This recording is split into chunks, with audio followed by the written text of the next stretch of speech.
নমস্কার। আজ দ্বিতীয় বর্ষের থিয়েটার ক্লাস, মাফ করবেন, আজ প্রথম বর্ষের থিয়েটার ক্লাস। আজকের বিষয় কস্টিউম, অর্থাৎ নাটকের পোশাক। তার উপরে ক্লাস করাবেন আমাদের রমকৃষ্ণার কর্ণধার ধ্রুপদ ঘোষ। তো কস্টিউমের উপর ক্লাস শুরু করবার জন্য আমি আমাদের টিচারজিকে অনুরোধ করছি। আচ্ছা, বেসিক্যালি আমাদের এই যে সারা বছরের যে থিয়েটার ক্লাসেস শুরু হয়, ফেব্রুয়ারি থেকে শুরু হয়েছিল, সেটা আমাদের শেষের দিকে প্রায় পৌঁছে গেছে। আর আজকাল পরশু ওই কটা ক্লাসই বাকি রয়েছে এবং ফার্স্ট ইয়ারের আজকে বলা যেতে পারে প্রাতিষ্ঠানিকভাবে শেষ ক্লাস এবং কিছু রেমেডিয়াল ক্লাস অক্টোবরে থাকবে। তো বেসিক্যালি আমরা কস্টিউম মানে পোশাক নিয়ে যখন আলোচনা করি, এটা আমাদের যে অভিনয়ের চারটি ভাগ, বাচিক, আঙ্গিক, সাত্ত্বিক এবং আহার্যের একটা বেসিক অংশ বলা যেতে পারে কস্টিউমস। তো এই কস্টিউমস কিন্তু একটা রিয়েলি ভেরি ইম্পর্টেন্ট ডিপার্টমেন্ট, কারণ কস্টিউম ম্যানেজমেন্ট এবং কস্টিউম প্রিপারেশন মানে তৈরি করা বা কস্টিউম ডিজাইন করা, বেসিক্যালি দ্য ডিজাইনিং পার্ট, এটার জন্য পড়াশোনা করতে হয় এবং ম্যানেজমেন্ট দুটো রয়েছে। কোনো বড় বড় দলের ক্ষেত্রে costume designer as a theatre artist একজন ইনভলভ হতে পারে। বড় বড় যেমন প্রথম ভারতবর্ষের ক্ষেত্রে প্রথম অস্কার বিজেতা ছিলেন Bhanumati Thaiya. She was an costume designer, ঠিক আছে? তো কস্টিউম ডিজাইনিং এর উপরেও কিন্তু কেউ একজন পুরস্কার পেতে পারে বা সেটা একটা ইম্পর্টেন্ট পোরশন। তো ডিজাইনিং এবং ম্যানেজমেন্ট, ঠিক আছে, দুটো পোরশনেই আমরা কিন্তু কস্টিউম, কোনো ক্ষেত্রে ডিরেক্টরই হয়তো কস্টিউম ডিজাইন করে দেন বা অনেক সময় কেউ বাইরে থেকে এসে সেই থিয়েটার এবং প্রোডাকশনের সাথে থেকে সেই কস্টিউম ডিজাইন করে এবং সেখান থেকে কস্টিউম ডিজাইনিং হয়। কিন্তু ম্যানেজমেন্টও একটা পোরশন অংশ। ম্যানেজমেন্ট মানে হচ্ছে কস্টিউম ঠিকঠাক করে রাখা এবং কস্টিউম ঠিকঠাক করে পড়া। এই ম্যানেজমেন্টের একটা প্রচলিত ওয়ার্ড হচ্ছে ড্রেসার, ঠিক আছে, যে পোশাক পরিয়ে দেয়, ঠিক আছে? এই ম্যানেজমেন্ট থেকেই একটা অংশ আছে। কিন্তু আমাদের মতো দলের ক্ষেত্রে কিন্তু ডিজাইনিংটা সাধারণত ডিরেক্টরই করে দেয়, ম্যানেজমেন্টটাই আমরা কস্টিউম করছি এরকম বলি, ম্যানেজমেন্টে যে থাকছে, ঠিক আছে? তো গ্রুপ থিয়েটারের ক্ষেত্রে কতগুলো এথিক্স বিষয়টা থাকে। যেমন প্রথম এথিক্সটা হচ্ছে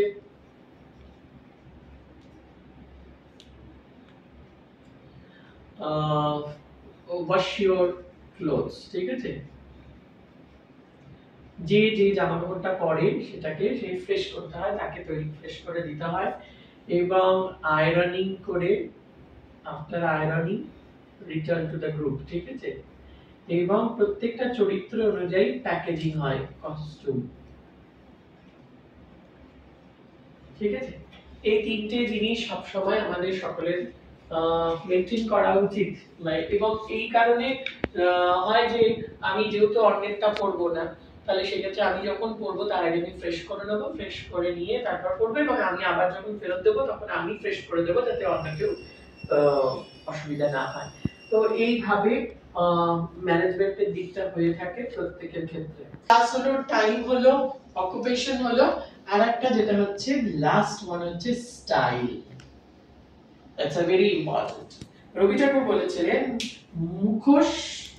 মুখ এবং মুখশ্রী, ঠিক আছে? This is the basic difference between fashion and style. What is fashion and what is style?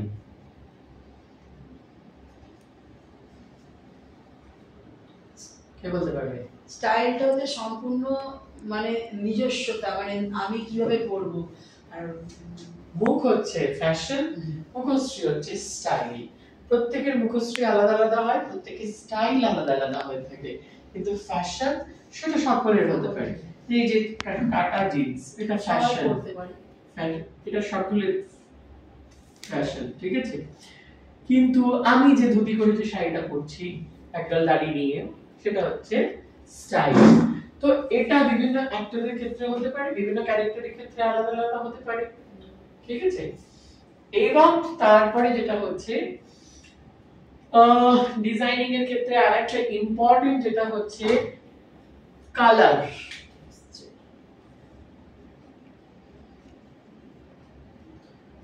কালারের মাহাত্ম্য কি? পৃথিবীতে কত রকমের কালার আছে?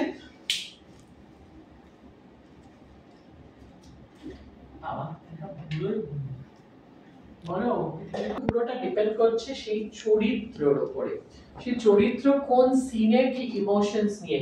সাপোজ যদি তোমরা এক্সাম্পল হিসেবে দেখো শেষ বসন্তের ক্ষেত্রে, শেষ বসন্তে যখন প্রথম কৃষ্ণ ভাবিনীর অ্যাপিয়ারেন্স হচ্ছে, she is wearing very bright একটা শাড়ি, ম্যাজেন্টা কালারের একটা শাড়ি পরে সে পারফর্ম করছে, কারণ সেটা তার ইয়াং এজ কে ডেমনস্ট্রেট করছে। কিন্তু যখন আবার সাডেনলি পরে প্রথম দৃশ্যে এসে পৌঁছলো, প্রথম দৃশ্যে দেখা যাচ্ছে তাকে একটা কালো শাড়ি দেওয়া হয়েছে, ঠিক আছে? এবং তারপরে যখন প্রথম হাফটাতে তারা অনেক, তারপরে নীল একটা নীলাম্বরী শাড়ি পরানো হলো, তারপরে সিনে লাল রঙের কীর্তনের সিনে লাল রঙের একটা বালুচুরি পরানো হলো। কিন্তু সেকেন্ড হাফে যখন রাধা প্রমিসিং হচ্ছে, মানে রাধার প্রসার বাড়ছে, তখন কিন্তু দেখা যাচ্ছে যে ওর কালার গুলো কিন্তু ডাল হয়ে যাচ্ছে, মানে শাড়ির কালার গুলো ডাল হয়ে যাচ্ছে। কেন? Who can answer me? কেন? দিক মাথায় রেখে একটা ক্যারেক্টারকে কস্টিউম দিতে হচ্ছে, এটা একটা বিষয়।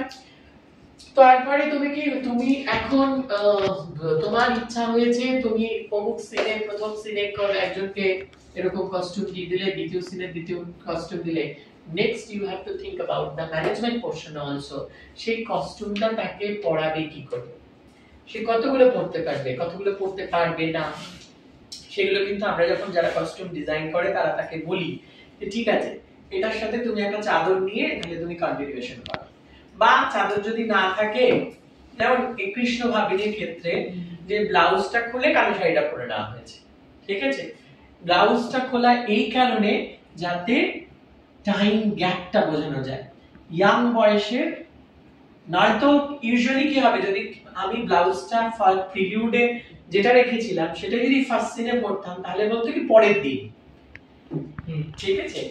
এবং ব্লাউজ খোলাটা এই কারণে কেন, এটা একটা লজিক্যাল কোশ্চেনও আছে। আর একটা বিষয় হচ্ছে যে কস্টিউমটা অবশ্যই কিন্তু অ্যাকর্ডিং টু লজিক হতে হবে,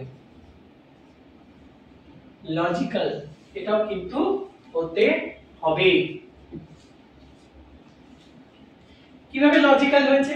কারণ মোস্ট অফ দ্য কেসে যারা একটু বয়স্ক মানুষ হয় তারা দেখবে খালি ব্লাউজে থাকে, খালি গায়ে থাকে, তো সেই জন্য ওই প্রিলিউড থেকে ওই দৃশ্যটাকে আলাদা করার জন্য ব্লাউজ খোলাটা, দীপ আমাকে দিবে চলে যে ব্লাউজ খুলছো কেন, ব্লাউজ খুলছো কেন, তো ব্লাউজ খোলাটা ওইখানে ইম্পর্টেন্ট হয়ে যাচ্ছে, মানে লজিক্সকে রাখার জন্য অনেক সময় প্রয়োজন হয় ব্লাউজ খোলাতে। আমি এবার দেখলাম যে আমাকে যেহেতু প্রথম সিনে যদি ব্লাউজটা খুলে দিই, দ্বিতীয় তৃতীয় সিনে মথুরবাবু যখন আসছে তখন আমি নীল ব্লাউজটা পরতে পারবো, আমাকে তো বাইরে গিয়ে খুলতেই হবে, সেটা আমি স্টেজের একটা লজিক ধরে নিলাম এবং তারপরে আমি নীল ব্লাউজটা পরলাম, এবং সেটাকেই তারপরে কন্টিনিউশন করলাম যে নবদ্বীপ গেলাম এবং নবদ্বীপে গিয়েও গান গাইছি, তখন সেক্ষেত্রে সেটা জাস্টিফাই যেহেতু শাড়ি চেঞ্জ করা হচ্ছে, ঠিক আছে? তো এই বিষয়গুলো মাথায় রেখে তুমি এই কস্টিউম গুলো বা এই কালার গুলো বা এই শেডস গুলো তুমি ব্যবহার করতে পারো। সিমিলার লাইক অর্নামেন্টসও ব্যবহার করতে পারো। অর্নামেন্টস এর ক্ষেত্রে তোমার টাইমটা মেইনটেইন করতে হবে যে এটা কোন ধরনের ডিজাইনিং হবে। যেমন মেঘমালার ক্ষেত্রে আমি তমালি দিয়ে যে গয়নাগুলো ছিল অনেকগুলো আমরা বাতিল করে দিয়েছিলাম, বিকজ ওগুলো মডার্ন ডিজাইন ছিল। মডার্ন ডিজাইন আর প্রিমিটিভ ডিজাইনের মধ্যে বেসিক একটা ডিফারেন্স রয়েছে গয়নার ক্ষেত্রে। যেমন মিনাকারি বলবো একটু মুঘলদের ছাপ, কিন্তু সলিড গয়না কিন্তু সেই সময় আমাদের ভারতীয় গয়নার নিদর্শন। সলিড গয়না, রূপোর গয়না, এগুলো রূপোর গয়না অনেক সময় পুরাতন মানুষরা বেশি ব্যবহার করতো রূপোর গয়না। তারপরে পাথর সেটিং তো একেবারেই সেটা হচ্ছে যে ইসলামিক কাজকর্মের মধ্যে পড়ে আসছে, পাথর বসানো বা oxidise very modern, new modern যদি গয়নার মধ্যে ধরা যায়। তবে এই বিষয়গুলো আমাদের কিন্তু একটা বিষয়ের মধ্যে মাথায় না রাখলে আমরা কস্টিউম করতে পারবো না। কিন্তু আমার একটা প্রশ্ন, তুমি প্রথম দৃশ্যতে ব্লাউজ ছাড়া ছিলে, এবার যখন তুমি নবদ্বীপ থেকে চলে আসছো তারপরে তো অনেকগুলো বাড়ির দৃশ্য আছে এবং সেখানে তুমি বয়স্ক চরিত্রই করছো। করাই যেতে পারে খালি গায়ে, কিন্তু তখন যদি খালি গায়ে থাকে তাহলে লাস্ট দৃশ্যে যখন ওই কাপড়টা সরিয়ে দিচ্ছে তখন ওটা বেশি মানে মানে যাবে না। লাস্ট দৃশ্যে তো মানে দেখানো যাচ্ছে যে সে যৌন আবেদন করছে, তো সেই যৌন আবেদনে খালি গাটা দেখে দেখানোটা তখন আর মানে দর্শক যদি তোমার খালি গা দেখে দেখে অভ্যাস হয়ে যায় বা গগন যদি খালি গা দেখে দেখে অভ্যাস হয়ে যায় তাহলে তখন ওটা এস্টাবলিশ করা যাবে না। সাম লজিকস শুড বি देयर, মানে এটা মাথায় রাখতে হবে, ঠিক আছে, কস্টিউম করার ক্ষেত্রে। আমি এবং এরকম ভাবে কস্টিউম তোমরা বোধহয় এখন আজকে ডিটেইলিং গুলো জানতে পারলে হয়তো এখন ভাবছো যে বাবা এত কিছু ভাবনা চিন্তা করে করে। হ্যাঁ, এই ভাবনা চিন্তাটাই কস্টিউম ডিজাইনাররা করে থাকে এবং সেটা যে কোনো নাটকের ক্ষেত্রে তুমি নাটকটা নেই তাও তোমাকে করতে হবে। তার জন্য তোমাকে অনেক রিহার্সালে যেতে হবে, ডিরেক্টরের সাথে আলোচনা করতে হবে যে তুমি এই ক্যারেক্টারটাকে কিভাবে দেখতে চাইছো, সে কিভাবে দাঁড়াচ্ছে, তার কি আছে, সমস্ত ডিটেইলিংস গুলো তোমাকে জেনে তোমাকে, এবং সেই জন্য দেখবে অনেক সময় ডিরেক্টররা বলে যে আরো দুটো তিন রকমের কাপড় রেখে দাও, যদি এটা আমার লাইটের সাথে না যায় তখন আমাকে ওইটা অন্যটা ট্রাই করতে হবে। এইগুলো তখন কস্টিউম ডিজাইনের কাছ থেকে মানে মোর দেন, মানে ধরো একটা সিনের জন্য কস্টিউম ডিজাইন একটা কাপড় দিয়েছে কিন্তু সেক্ষেত্রে অন্য দিতে হবে। যখন গ্রামবাসী হয়ে আসছি আমরা অনেকজন গৃহবধূ, না তোমরা যখন ওই ট্রেনে উঠছো মিছিলে তোমরা তো you should differentiate with each other, তোমাদের বিভিন্ন ভাবে কেউ একজন তো ওই পাট করে দুদিকে নিলে, কেউ একজন সাইডে নিলে, নিতেই পারো, কারণ ট্রেনে তো তাই হয়। কেউ একটু খুলে নিলাম ওনাটা, আমরা কেউ হয়তো খুলে নিলাম, কেউ হয়তো মাথায় চাপ জড়িয়ে নিলাম, যেমন মিতা যখন ফলালি ঘরে তখন ও মাথায় জড়িয়ে নিতেই পারে। হ্যাঁ, মানে যেহেতু আমরা ড্রেসটা চেঞ্জ করছি না, মানে ও যখন দুদিকে নিয়ে নারী যেতেই পারে, একদিকে আঁচল দিয়ে পড়ে। কিন্তু আমরা যেমন মেঘমালাতে গ্রামবাসী হয়েছিলাম, সবাই এই খালিগাটা তখন একটা ট্র্যাডিশন ছিল, খালিগাতেই করতে হবে, কিন্তু শাড়িটা আমরা ডিফারেন্ট ভাবে যদি না, এবং মেঘমালার ক্ষেত্রে তখন দেখো একটা আমি তখন বলেছিলাম যে মেয়েরা সবাই এবং ছেলেরাও মানে কাপড় জামাটা একটু উপরের দিকে, কেন, কারণ তখনও রাস্তাঘাট আলাদা থাকতো, বা এটা যেহেতু নদী কেন্দ্রিক একটা স্টোরি লাইন, যে নদীতে উঠতে হচ্ছে, নদীতে নামতে হচ্ছে এবং নদীর আশেপাশে পানি দেওয়া আছে, তাহলে কাদার ভাব পরিমাণ থাকবেই, সেই হিসেবে কাপড়টা একটু উপরের দিকে ছিল। কিন্তু যেটা আমার শেষ বসন্তে নেই, কেননা শেষ বসন্ত কলকাতার কোন একটা শহর থেকে নবদ্বীপে যাচ্ছে, নবদ্বীপ একটা শহর, নবদ্বীপ কিন্তু মনে রাখবে this is the oldest city of world, ঠিক আছে, মানে যতগুলো এক্সিস্ট করছে বেনারস এবং উজ্জয়িনীর মতো, তারপরেই নবদ্বীপ বাংলার সবচেয়ে প্রাচীন নগর হয়, সেটা হচ্ছে নবদ্বীপ। তো ফলে দোজ আর ডেভেলপ সিটিজ, তাহলে তারা যাচ্ছে কি, সে হয় গাড়ি করে যাচ্ছে, ঘোড়া গাড়ি করে যাচ্ছে, কি ট্রেনে করে যাচ্ছে, তারা কাদা লাগার চান্সেস থাকে। এই শেষ বসন্তে যেটা একটা ব্লাউজ আমরা পরতে গিয়ে দেখছি যে কুচি যেটা বলে, সেটা কি প্রত্যেকের জন্যই কুচি হতে পারে নাকি একদিন কুচি পরতেই পারে আর একদিন কুচি নাও পরতে পারে? বেসিক্যালি ঘটি হাতা ব্লাউজ যায় ওখানে, ঘটি হাতা বা কুচি ডিফারেন্ট পরতে পারে, সেটা হ্যাঁ ডিফারেন্ট করতে পারে, সে তার লেস আলাদা হতে পারে, তার স্টাইল আলাদা হতে পারে। অনেকে ধরো ফুল হাতা হলো, ফুল হাতা তারপরে এইখানে একটা কুচি, কারণ তখন ব্রিটিশরা জাস্ট এসেছে, হ্যাঁ ব্রিটিশ দেখো ভারতবর্ষে ব্লাউজ এসেছে কোথা থেকে, through the hand of British, ঠিক আছে, কারণ মোগলরা এসে তৈরি করেছে, কিন্তু তখনও হিন্দুরা অত ইন্ডিয়ান কুচি দিয়ে শাড়িটা ওই ঠাকুর বাড়ি থেকে এসেছে না ব্রিটিশ, হ্যাঁ কুচি দিয়ে সামনে আঁচল করে পরাটা, মানে যেভাবে আমরা পরি, হ্যাঁ ওটা জ্ঞানানন্দিনী দেবী প্রথম শুরু করেছিলেন। ব্রিটিশরা সেই সময় তো পড়তেন না, মানে ব্রিটিশরা যখন পড়তো তখন তো কুচি দেওয়া ওইসব আট পরে করে, হ্যাঁ আট পরে, এটি শাড়ি আট পরে করে, জ্ঞানানন্দিনী প্রথম শাড়ি এইভাবে পরাটা মডার্ন স্টাইল তৈরি করেছিলেন। ব্লাউজ এসছে ব্রিটিশদের হাত থেকে, যারা কামিজ তখন বলা হতো, এবং সেই কামিজ এতদূর পর্যন্ত না, সেটা এতদূর পর্যন্ত ছিল, এর দুদিকে একটুখানি, যেহেতু ব্রিটিশরা এই গ্রাউন্ডটা পরতো, হ্যাঁ নিয়ে এরকম তার মতো ছিল, এখানে একটু কাটা মতো থাকতো। এই সাইডটা তো ফুল হাতা ছিল, ফুল হাতা ছিল ওটা। তারপরে লোয়ার ক্লাসটা তখন ঘটি হাতা করতে শুরু করলো, ঘটি হাতা এত দূর পর্যন্ত ছিল। এখন সেগুলো ছোট ছোট হতে হতে হতে হতে এখন আর নাই। না না, এখন তো আবার এই ঝালর ঝালরও আমরা ঘটি হাতা না, এখন স্লিভলেস, এখন তো পুরো দড়ি বাঁধা টাইপের হচ্ছে, কোন ঝালর হচ্ছে। যদি যায় তখন এই বড় বড় গুলোই বেটার দেখতে। কিন্তু এই এখন আমাদের বড় বড় থাকে না বলে আমরা তখন বলেছি যে ঠিক আছে যেটা আছে। যেমন আমার একটা ব্লু ছিল, সেটার উপরেই আমি দুটো লেয়ার বসিয়ে দিয়েছি। না এই কেউ তিনটে লেয়ার বসাতে পারি, কেউ ফুল হাতা পড়তে পারে। তুমি বা রাধারানী যেটা পড়ছো ওই লেস বসানোটা, ওইটা তোমরা পড়লে যেহেতু মেইন ক্যারেক্টার করছো। এবার যারা আমরা এই উল্টো পাল্টা করছি, লেস পরা বসাও না আমরা কেন লেস নাও যদি পড়ে আমরা ঘটি পড়তে পারি। লেসটা ওই নাটকের জন্য, মানে ওই ওটা একটা সিগনেচার দেবে সবাই সবাই সবাই লেসই চলছে, লেসটা চলছে। সেটাই আমি জিজ্ঞাসা করতে চাইছি যে সে বিভিন্ন কালারের লেস পড়ো, তুমি লাল লেস লাগাও, নীল লেস লাগাও, হলুদ লেস লাগাও। হ্যাঁ, লেসটা দিলে তো আমরা সকলের, এটা আমি প্রথম নাটক বলে বলিনি কাউকে, তোমরা যেটাই করছো সেটার মধ্যেই লাগিয়ে দাও। সেটাই আমি জানতে চাইছি যে ওরকম ডিফারেন্ট ব্লাউজ কি পড়তে পারে নাকি ওই যেহেতু লেস আছে যা আছে তার মধ্যে হয় কাপড় কুচি করে লাগাও, নয় লেস বসাও। এতক্ষণ আপনারা মানে আমাদের স্টুডেন্টরা ক্লাস করলো, যেটা ছিল কস্টিউমের ক্লাস।